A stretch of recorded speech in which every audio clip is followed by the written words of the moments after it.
Hi everyone, it's me, and today Disney's Hidden Truth, High School Musical.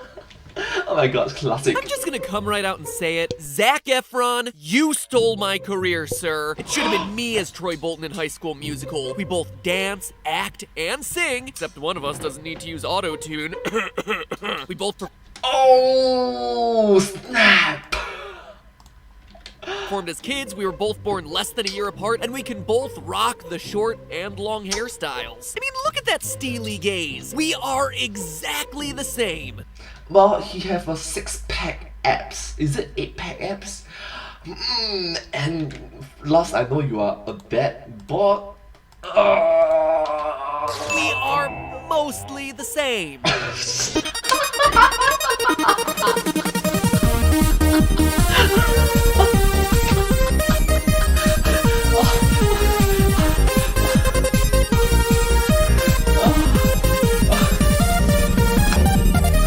I'm sorry, that was just very funny. I'm sorry. Hello, Internet. Welcome to Film Theory. Hello, Internet. Welcome to Film Theory. Hi. I'm sorry. The show that encourages viewers to get your head in the game if the game is reinterpreting beloved childhood franchises. If you still haven't figured out what we're talking about today, well then you probably don't even Disney Channel original movie, bro, because today's episode is all about High School Musical.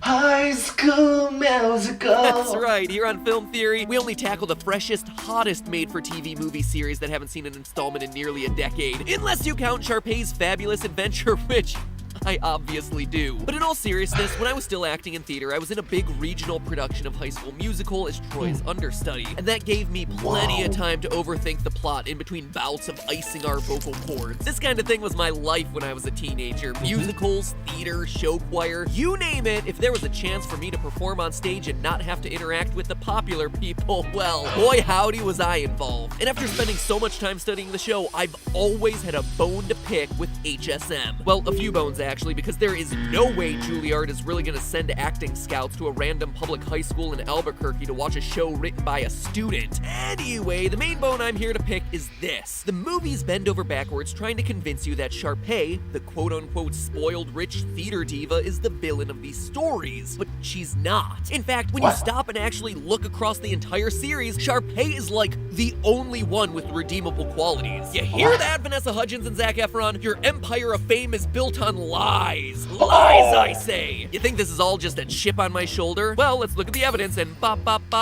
to the bottom of this case. Now, in case you need a cram session before this High School Musical final exam, here it is in a nutshell. In the original High School Musical, our heroes Gabriella and Troy meet when they do karaoke together at a New Year's Eve party, conveniently finding out shortly thereafter that Gabriella is transferring to Troy's school. Actually, just the plot of Grease. She's a science nerd who wants to find a new place for herself at the school, and he's a star basketball player who wants to find a new place for himself in Gabriella's pants. On a whim, they decide to audition for the High School Musical. Oh, I get it. I get the title now. Even though they're turned away for being too late and they didn't prepare anything, they still miraculously get a callback for the two lead roles. This doesn't sit too well with Sharpay and her twin brother Ryan, who are diehard members of the drama club. Which, now that I'm writing it out, when the villain of your movie is supposed to be the theater kid, you should already be asking yourself some questions. Oh no, they're gonna put me to shame with their box steps. Don't you plot a ray in my direction. Oh, they're pulling out the viewpoints. She's commenting on my stance. Sorry, the theater kid is coming rushing back to me. Anyway, Sharpay and Ryan convinced the drama teacher to move the callbacks to the same day as Troy's basketball championship and Gabriella's scholastic decathlon. Oh no, conflict! Troy and Gabriella's other friends think they should choose Oh no, clash of schedules between the activities they've already committed to versus this musical, but nah, they're the hot protagonists in a made-for-TV Disney movie, so they don't. Troy and Gabriella win everything, including the leads for the musical, the decathlon, and the last shot of the basketball game. Wow, growing up is so difficult when you're young and beautiful. High School Musical 2 is pretty much the same thing, but over the summer and with a country club talent show instead of a musical. And High School Musical 3 is pretty much the same thing as High School Musical 1, but now they're seniors and focused on college. Got it? Good. Yes, I got it. And also, I really like it that they did a reunions where they actually, when they grow up, they are facing real life adulting crisis, real life adulting problems. Things like family, your parents are old, they're sick, they need to be hospitalized. family members are passing away. They are dying due to age, parenting, having a child, all this, finding a proper job and occupations, all these things that we do in real life. Thank you so much. As we get to grow old together. Thank you. So what makes Sharpay the villain? Well, ask anyone who knows these movies and their arguments fall into one of three camps. 1, she's a diva who won't share the spotlight. 2, she's trying to steal Troy away from Gabriella. And 3, she's a spoiled rich girl who expects everything to be handed to her. That's what these movies want you to believe. But if you actually stop and objectively look at her actions across these cinematic masterpieces, you see that this could not be further from the truth. Wait, what? Okay, you're trying to say that these 3 points are incorrect.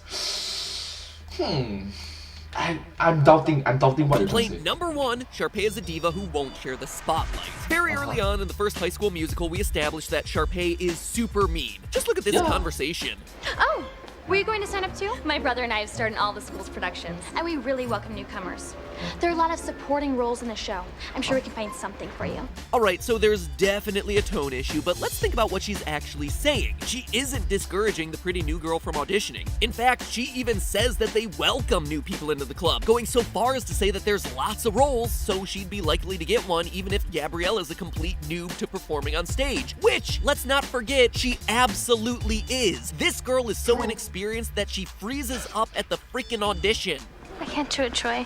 Not with all these people staring at me. Oh, you can't do it, can ya? Well, it's not like people are gonna be staring at you if you're the lead character in a musical or anything. Sharpay is definitely full of herself to assume that she'll just be the lead, but then again, no one else signs up to audition for the lead. We see the sign-up sheet, and even if they did, just look at the other talent that she'd have to go up against. I want you to know This feeling like no other. It's hard to believe that I couldn't sneeze. See? East High, not quite the strongest arts program. And yes, at first it might seem underhanded that she convinces Miss Darbus, the theater teacher, to change the callbacks to the same day as the basketball game, but Sharpay is just testing Gabriella and Troy's resolve to see if they're really committed to the show. Because, let's face it, Gabriella and Troy are committed to other activities already, other friends, and each other. What else does Sharpay have besides theater and a brother who wears stupid hats? Now, the idea of testing their commitment may seem absurd, but her fears are well-founded. In High School Musical 3, Troy actively ditches out of the first act of his senior year show so he can drive to visit Gabriella while she's away at another school. Troy Bolton just sent me a text. Been driving all night. I'll try to make it for the second act. Break a leg. Break a leg? What does that mean? Dude, that's showbiz, but you're going on tonight. Yeah, guys, sorry for completely trashing the months of work we put into this thing. I had to go make out with my super hot, super nerdy girlfriend. Don't worry, though. I'll be there to grace the show with my six-pack abs in the second act. And let's not forget, a true diva would rather not be a part of the show at all instead of playing second fiddle to someone else. Well, in none of the High School Musical movies does Sharpay ever get the glory, but she comes around in all 3. Oh, true. That's really true. She worked so hard and she's not getting the main lead. She's getting the villain lead, even though she worked so hard. It hurts. I can relate to that. Majority of the audience can relate to that. Only that the small chosen few talented individuals, they have lucky backgrounds, cannot relate, right? After Gabriella gets the lead in High School Musical, Sharpay is cast as her understudy, but still congratulates her and tells her to break a leg. Well, congratulations. I guess I'm going to be the understudy in case you can't make one of the shows, so break a leg. And we find out in the beginning of HSM 2 that Sharpay even gave Gabriella vocal exercises that helped her in the role. Sharpay, we got off to a rough start, but you really came through. I mean, you helped me with the Winter Musical. Those vocal exercises? That's surprisingly gracious for someone who is supposedly so egotistical. Now, fast forward to the end of that movie. Sharpay and Troy are slated to sing together at the country club's talent show. Her brother Ryan and his stupid hat betrays his sister by giving Troy a new song to sing with Gabriella so that Sharpay can participate in the one thing that she was looking forward to the entire summer. What'd she do? Well, instead of making a scene and wrecking the show, Sharpay recovers, chooses to sing as a part of the group, wins the Star Dazzle Award as Best Performer, then graciously gives that award to her brother who just stabbed her in the back. The Star Dazzle for this year goes to, of course, My brother, Ryan Evans. And at the end of High School Musical 3, when Sharpay isn't chosen for one of the scholarships to Juilliard, even though her brother and his stupid hat is, we learn that she's gonna help run the high school's drama department the following year, a role for which there will be zero glory. Sharpay is just committed to making her school's drama program great. She always wants to be the star, but are we really faulting someone for wanting to be the best? A true diva wouldn't let anyone near her spotlight, and clearly Sharpay is along for the ride even if she isn't getting all the glory. Complaint number 2, Sharpay is trying to steal Troy. True. If you think about it, right? Now that you mentioned it, I really relate to how she's being a very understanding, kind-hearted, and welcoming individual with a passionate heart for everyone, for the future, to benefit the future, for further improvements.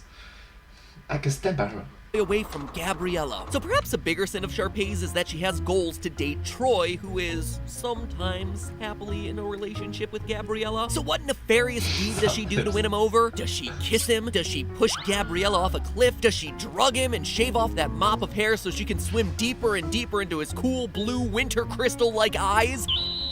No! Sharpay's evil plan is to get Troy a job at her family's country club, then get him promoted so he'll be paid better, and then also introduce him to members of the University of Albuquerque basketball team so he'll have a better shot at getting a scholarship the following year. What a shame that Troy's only busting dishes all summer, given that he's a potential star for your alma mater, Daddy. The U of A Redhawks would be very interested in him. Troy's very concerned about college. Really? How's Coach Bolton these days? How dare she? And what insane favor does she ask of him in return? That he sing with her in a talent show. She's basically offering him a college education just to sing with her in the talent show. Which, it probably should be mentioned when push comes to shove, he doesn't do. Meanwhile, let's look at what some of the quote-unquote good guys do back in High School Musical 1. In order to get Troy and Gabriella's heads back into the game, their best friends trick Troy into saying he doesn't care about Gabriella in front of a hidden camera, and then they force Gabriella to watch it. So, who's the bigger villain here? The person trying to win over a guy in a relationship by being nice to him, or the people using hidden cameras to break up their friend's relationship when it doesn't serve their needs? But wait, if you think about this, right, I really stand by her, because she's being an adult, she's being mature, she's not thinking of like for next 1 week, she's not thinking of the next 1 month, she's not thinking about the next 1 year, she's not thinking about the next 1 decade, she's thinking for long lasting decades later. That's very mature and very appropriate for age. That's correct. She's thinking about the future of everyone. Wow, I really respect her, like she's thinking of it from at her age. oh, it's okay for them, but Sharpay's actions are unforgivable? Yeah, I don't think so. And complaint number 3. Sharpay is a spoiled rich girl who expects everything to be handed to her. Now, the rich part is absolutely right. Throughout the High School Musical movies, we learn that Sharpay's family owns a resort and uses a private helicopter. But expecting everything to be handed to her? Nothing could be further from the truth. In the straight-to-DVD classic Sharpay's Fabulous Adventure, Sharpay moves to New York City to try to make it as an actress, and her doubting father gives her 1 month to make a career for herself or else she'll have to return home. Does Sharpay kick and scream about it? No. Actually, she goes and makes the best of it and tries to network with a director who voiced interest in casting her. I'm gonna meet with that casting director, get the part, be a star, and have a palace. And when she finds out that that director was actually interested in casting her dog and not her, sure, it absolutely sucks, but she seizes the opportunity and gets hired as the personal assistant to the star of the show, who then makes her run errands all night and scrub toilets. Does Sharpay refuse and resolve to destroy the star's career? No, once again. She recognizes that getting an in with someone in the industry is how people get a shot in show business, so she does all the star's menial chores, then destroys her career. The point is, across all 4 installments of the franchise, Sharpay gets knocked down time and time and time again, losing the lead role, getting betrayed by her brother, not getting into the college she wants, getting passed over for a dog, but she never once gives up on what matters to her. She never stops believing in herself. What about your dream of being a star? It's still there. It's just a little bit more of a dream than a reality. And she's even gracious enough to help others out like Gabriella and this weird snooty kid with a performing King Charles Spaniel. Sharpay's fabulous adventure is weird. By the end of the series, she gets the satisfaction not only of coming out on top, but also of doing it entirely on her own. And that, my friends, is the most noble, hero-esque arc that we see from anyone across the entire series. True, if you think about it, that's true. This kind of character arc that the writers have talked about for this character called Sharpay is really motivating, don't you think so? I agree the fact that her personality may not mix well with other people, but this sort of hard work I can stand by. I can stand by this sort of character arc in which she has shown progressions. She has shown that adulting, being mature, thinking about the proper right thing to do for the future. Yeah. Zeke had it right the entire time. If you actually get to know her, I mean, dude. And the so-called heroes of these movies don't even let him finish talking about keeping an open mind to a fellow classmate. Well done, Wildcats. Well done. That's all well and good, Matt Pat, you're probably saying right now, but High School Musical needs a villain. So, who's the villain? Well, you're in luck, because the series does indeed have someone who is truly definitely not misleading silhouette. someone who doesn't deserve the things they have coming to them, and then is ungrateful for the opportunities that come their way. It is none other than the six-packed, auto-tuned wonder, Troy Bolton. It's a female silhouette, the male character. I mean, what? It starts all the way back in the first movie. When the time comes for Troy and Gabriella to audition, they chicken out. They only gather enough courage after it's too late. We take these shows very seriously here at East High. I called for the pairs audition, and you didn't respond. Free period is now over. But apparently not seriously enough, since Miss Darbus hears them singing and then gives them a callback anyway. Bolton, Montez, you have a callback. And if you want to talk about someone who won't share the spotlight, well, look no further than Troy Bolton in High School Musical 2, when Troy's invited to play pickup basketball with the players on the University of Albuquerque's team. An opportunity, I should mention, he only gets thanks to Sharpay. His friends on the high school team ask to go, and Troy doesn't even consider it before he refuses. Hey, Bolton, come on! Hey, why don't you tell him to come over here and mix it up? We'll show him some game. I don't think that's how they roll. It's a close practice, sorry. But yesterday he said we're gonna play 2-on-2 after work. Just flat out ditches him. Speaking of being a bad friend, he breaks pretty much every promise he makes to his girlfriend Gabriella in High School Musical 2, then uses Sharpay's affections to get more money and access to people who can help him out. An entire table of university boosters are coming to see you, thanks to me. So I'll be their waiter. He'll be thrilled. Troy, this could change your life. I'm more interested about what my friends think of me. All in return for singing a song at a talent show with Sharpay that he acts like is a huge chore the entire time, and then ultimately doesn't deliver on. You will sing some other time, though. With me. Promise? Promise. Wow, this character is super immature. Super immature. Think about it. For a moment in your life, alright? Do the right thing. Be the better man. Be an adult. Don't be stuck by... Well, sorry, Mr. Swoopy Bangs. Didn't mean to give you an opportunity to pay for the college that you said you couldn't afford. Troy's very concerned about college. Really? How's Coach Bolton these days? Oh, fantastic. Outstanding. Next time I see Country Club Princess, I'm gonna launch her and her pink cart straight into the lake. I'll build the ramp, buddy. Speaking of that job, by the way, Troy spends most of the movie worried about money, but then spends most of his time at the job getting others to completely ignore their duties. I'm sorry I'm late, Mr. Fulton. Or Troy's just slacking off with his friends. Mr. Fulton, this was my idea. She had nothing to do with it. I generously overlooked your previous break violation, but then came the golf course jaunt. And now, this. 2 strikes. It is a job. You gotta do your job to earn the money. You're gonna have to earn your way into that college, Troy. Or maybe you don't. Don't. Come on. You got a strike 1. You got strike 2. Why do you want to get a strike 3? Or strike 4 or strike 5? Especially if someone giving to you something like that. Something such a big opportunity. If it's a small opportunity, maybe you can brush it off. Maybe. Alright? But it's a super huge opportunity for you. Why are you brushing it off as in something so small? It's a big opportunity, right? A big opportunity doesn't come often in your life.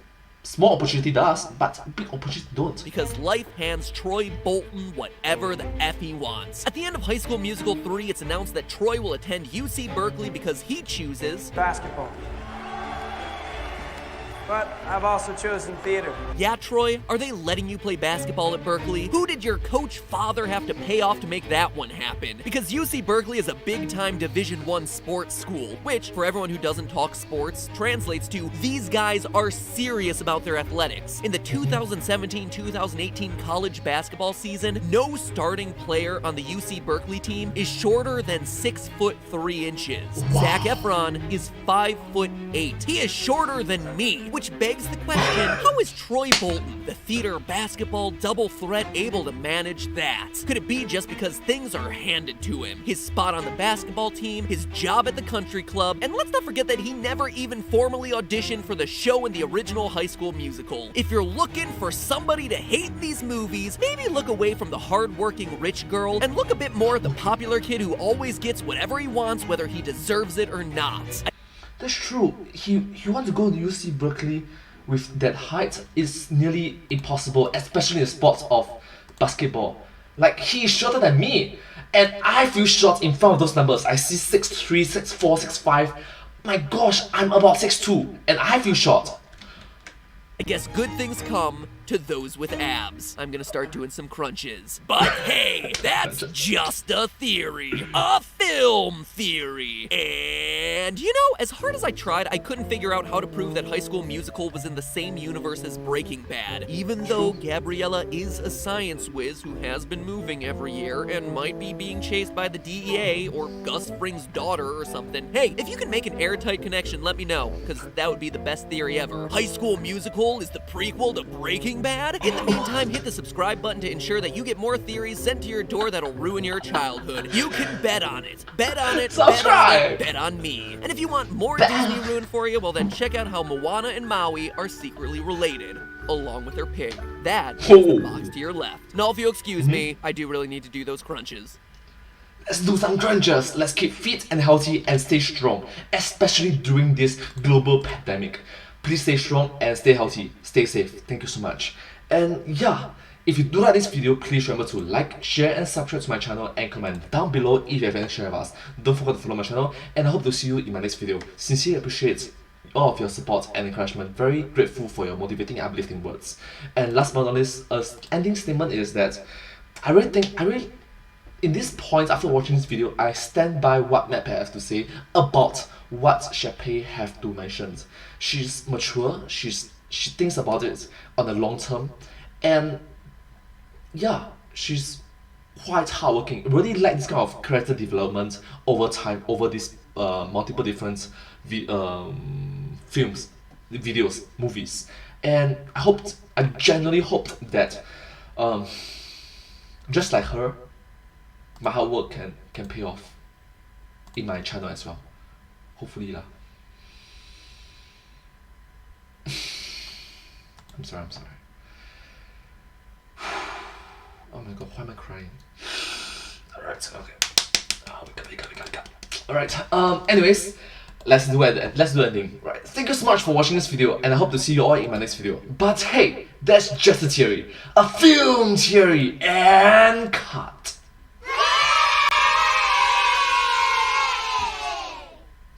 And I hope to see you all in my next video. Bye bye! Don't forget to subscribe, and I hope to see you all. Bye bye!